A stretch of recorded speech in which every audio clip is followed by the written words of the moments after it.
The Fox 61 Morning News starts now. And right now at 6 o'clock, a big push forward to provide free school lunches for all students in Connecticut. We'll have the vote from lawmakers and where the bill heads now. And a reminder to move over when you see emergency vehicles. What a new study is saying that could help reduce incidents.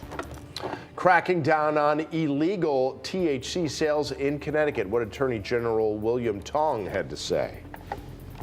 And what's the secret behind the best pie here in Connecticut? The priceless ingredients to success. That's ahead at 6:30.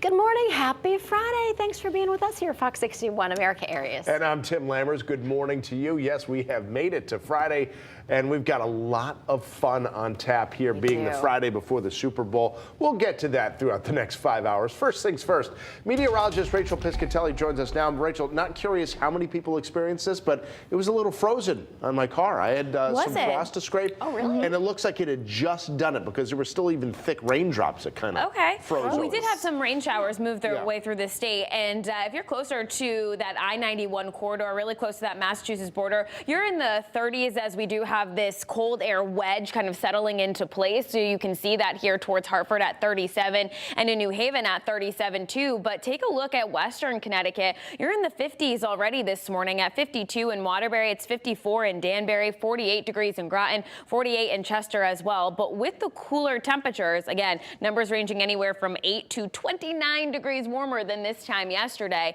But we do have some areas of fog, especially towards Meriden and down the I-91 corridor towards about New Haven or so. But we'll have those winds begin to pick up this afternoon and through this morning, and that'll help with the fog. In any case, today we'll have a lot of sunshine, 45 degrees at the ride to school, the ride home. We're talking about near record-breaking warmth with temperatures approaching the mid to upper 50s this afternoon with a stronger west to southwest wind 10 to 20 miles per hour. So we are talking about near record-breaking warmth. We'll detail it out for you, plus talk about the weekend forecast coming up in just a bit. Lauren, good morning. Good morning to you, Rach. Thanks so much for bringing that warmth to us. I love a good walk outside. It's all me. It's all me. Yeah, it is all Rachel's, to Rachel's credit when we are all outside in the nice weather. Let's bring us out into the Hartford area. We have been seeing some heavier delays over on the eastbound side of I-84. Traffic has been moving between 5 and 10 miles an hour. Same thing right now. Heading into the Hartford Tunnel, you'll definitely be tapping the brakes. But 91, Route 2, and 84 coming in over the bridge looking great this morning for the morning commute. In Waterbury, I-84 east and westbound, in and out of the Mixmaster moving just fine. Route 8 south and northbound looking great as well. As we take a live drive down Bridgeport to Fairfield, we were seeing some construction over on that northbound side, but now that has gone away and those delays really starting to ramp up on the southbound side of I-95. As we take a live look out in Fairfield and New Haven, we can see that volume starting to build in Fairfield. New Haven is looking good. We'll check in again on the roads coming up in the next half hour. Tim and Erica, good morning to you. Lauren, thanks. Good morning to you. Well, free lunches are expected to be making a comeback after the funds were suspended last fall. Fox 61's Brooke Griffin is live with how that legislation might benefit your family. Brooke, good morning. Well, good morning to you both. Now, Governor Lamont does still have to sign that bill into law, but if and when he does, then that means all Connecticut schools would have free lunch through the remainder of the year and then beyond that as well. Now, this is due to the General Assembly voting in support of the law that makes sure kids don't go hungry during school hours. Federal COVID relief funds in place since 2020 provided free lunches to Connecticut schools, but those expired on December 1st. School leaders say this was a hard transition for many families. They no longer qualified to receive free lunch after that date, saying many of them made too much to qualify, but not enough to be food secure, making some kids go hungry. Pre-pandemic, up to 80% of families across some Connecticut districts qualified for free lunches. That number is expected to be similar or even more now. These free meals are expected to continue for the next few years, giving many families peace of mind. Governor Ned Lamont said in a statement, quote, "The ability of our administration and all four caucuses to work together in a bipartisan manner to quickly get this bill approved for the benefit of the residents of Connecticut is a good sign for what the remainder of this legislative session has to offer."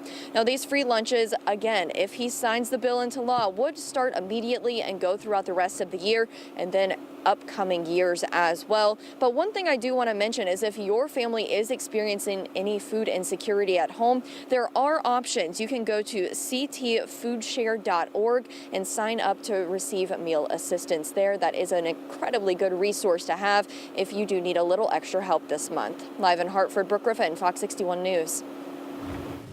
All right, Brooke, thanks. Now, also in that bill, there's an extension of so-called budgetary guardrails. That will last until at least 2028. They were first put in place back in 2017. And the governor's administration says the safeguards have strengthened Connecticut's reserves and helped pay down billions of dollars in debt. Again, lawmakers unanimously approved the measure. And speaking of money, the governor is facing some criticism over his budget proposal when it comes to funding higher education. Now, UConn and other state colleges and universities are speaking out. UConn's president came out early in protest, saying the budget proposal would leave UConn nearly $160 million short. Now, this budget technically raises base appropriations for UConn by about $23 million, but overall funding to higher education institutions would shrink, which schools say they cannot sustain. We're not a corporation asking for a tax break. We're not, some large business that made a mistake and now we're asking for the state's help in fixing it. We are Connecticut's future. In a letter this week, UConn's president said that if the university tried to cover just the store's campus portion of these budget shortfalls, it would need to raise tuition by $3,000 per student. We're learning more about a deadly truck crash in Windsor that we brought to you as breaking news yesterday morning. We now know the driver has been identified as 66-year-old Leonard Price of Manchester.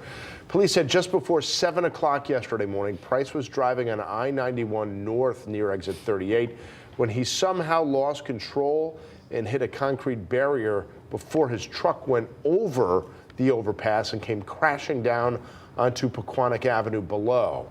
If anybody saw the crash, please call the state police. Well, when first responders are at scenes like that one on I-91 or the other day on Route 9 South when one was hit by a spinning driver who was sliding around, it's so important to remember to please slow down well ahead of time and move over well ahead of time to get away from those emergency vehicles on the side of the road. That includes first responders and tow truck drivers, really anybody on the side of the road. Still, though, some drivers ignore the law. A new study by the AAA Foundation for Traffic Safety found that one of the most effective ways to grab drivers' attentions is to use electronic signs. Whether they were static at the roadside or on a vehicle, a tow vehicle, or a construction vehicle that actually had the messaging to slow down and move over. There you have it, right from AAA. When that signage was used, the study found the odds of a vehicle moving over were 95% higher. Right now at 6, Connecticut's Attorney General is warning several retailers that they say were caught in an undercover investigation. About 5 retailers are being accused of illegally selling Delta-8 THC products to children.